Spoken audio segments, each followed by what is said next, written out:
I'm Bill KIlby, and this is KIlby's Incorporated. It's a family farm. We've been farming in this area for about 100 years. We moved from Harford County to this farm in 1960, early 61. My grandmother and my father were partners. My father was the youngest of 14 children, and he was the only one who stayed on the farm. So he did inherit the farm, but there was a concern that the other 13 children would want a share of that, which would make, and he had 6 children there were 6 of us. So what we did was at that time we formed a family corporation so that we wouldn't have that concern again. And it's worked well. The corporation, when you have a buy-sell agreement, allows you to have a structured way of purchasing the other people's assets. So you don't have to sell the farm to divide the assets up. And the next generation is planning on farming for a while longer. We have about 900 or so animals, about 590 milk cows. The rest are heifers. We do sell some animals to other dairy farmers. We're helping a couple young guys get started, and we're really deeply invested in the dairy industry at this point. We farm about 1,000 acres, 700 acres of corn, 150 acres of alfalfa, generally some wheat, about 30 or 40 acres, mainly for the straw. Managing risk, well, we do a couple things. We've used, of course, crop insurance for our corn for a number of years, and I don't think a long time, and I don't think we've only ever collected 1 year, and it's probably been 30 years that we've used crop insurance. We also manage risk by buying ahead on hedging on some of our feed. We try to do that, and we've used milk futures before, but didn't find them to be really consistent enough for what we needed to do. So we worked with a broker now that we're probably a little more satisfied with than before, because he's a former dairy farmer, Roy Crow, down the shore, and he advises me.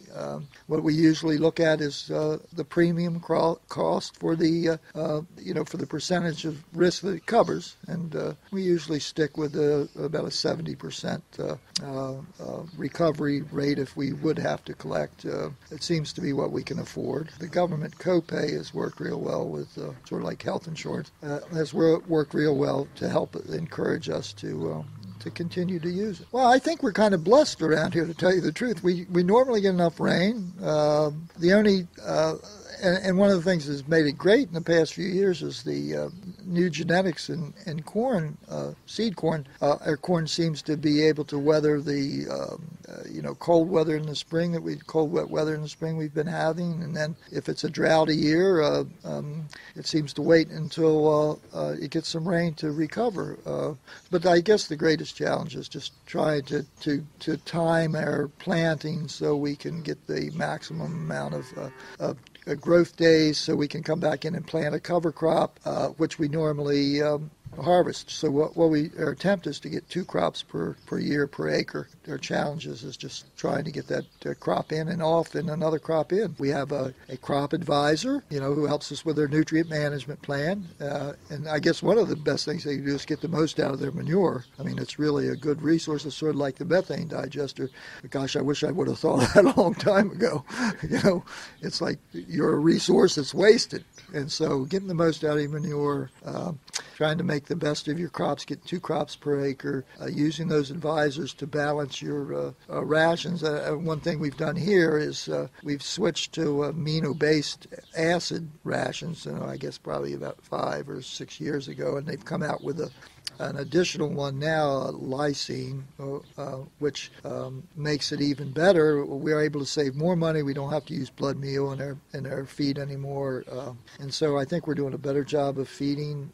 We want people, we're going to start bottling our own milk. We want people to be able to feel really good about the quality of the milk they're drinking, because we want to be proud of that, which I guess in a way, bottling this milk is a way of managing our risk. We're trying to take some of the risk out of, by being risky, by taking a chance. I mean, this is a gamble, but we can make it pay. But if we can avoid those highs and lows in the milk prices by handling the milk ourselves, we'll have managed some risk. I think we've been very successful here over the years in our dairy operation. We have a very good herd. We've grown our herd.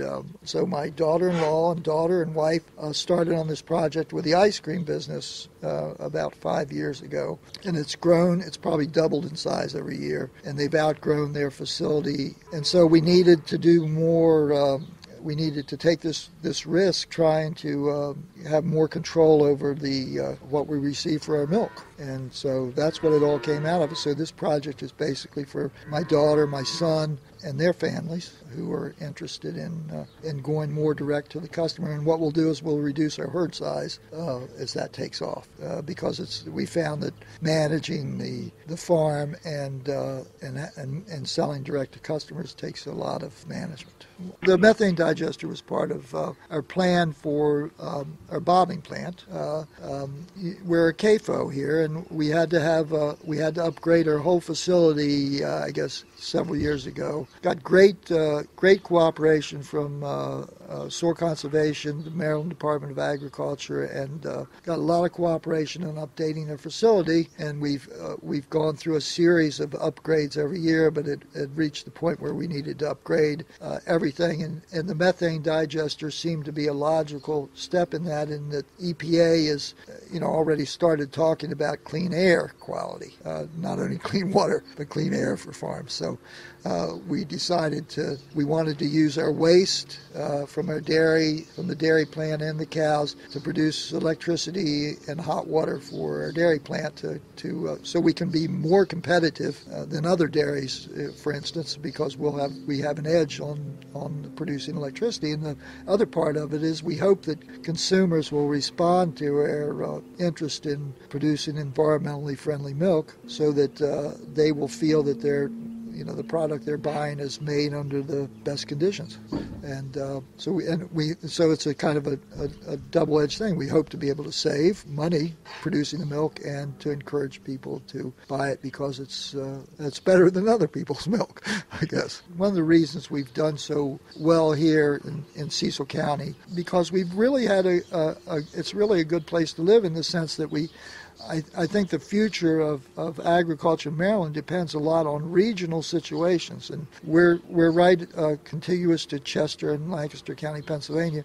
We can get a tremendous service as far as we have a choice of sales to send our animals to. We have a lot of service industries. You have a choice of people that you can get equipment from. The viability here is that we are in a good market area. We're in a good transportation area, and as far as our milk is concerned, we're in a good population area. Where you're standing is it's almost 50. It's exactly 50 miles to Philadelphia and 50 miles to Baltimore, and there's all those people in between. We're in an excellent spot for direct sales here in this part of Maryland, and I'm assuming a lot of Maryland. I mean, you take Southern Maryland, they got all the Washington area. The same with Carroll and Frederick County. A lot of population, and we should take advantage of that. I think by more. I mean, people are really interested in. I'll call it food security now. I think we've really had a good relation with the Maryland Department of Mental Health and Hygiene as far as letting us put in this bobbing plant on the farm. You wouldn't have thought of doing a lot of these things 30 years ago because you'd get no cooperation from MDE or MDA or not MDA, but from the health department. There was a matter of fighting to keep you from doing these things, and now this new attitude towards assisting farmers to do more on-farm processing is going to be a good thing, and we should take advantage of it.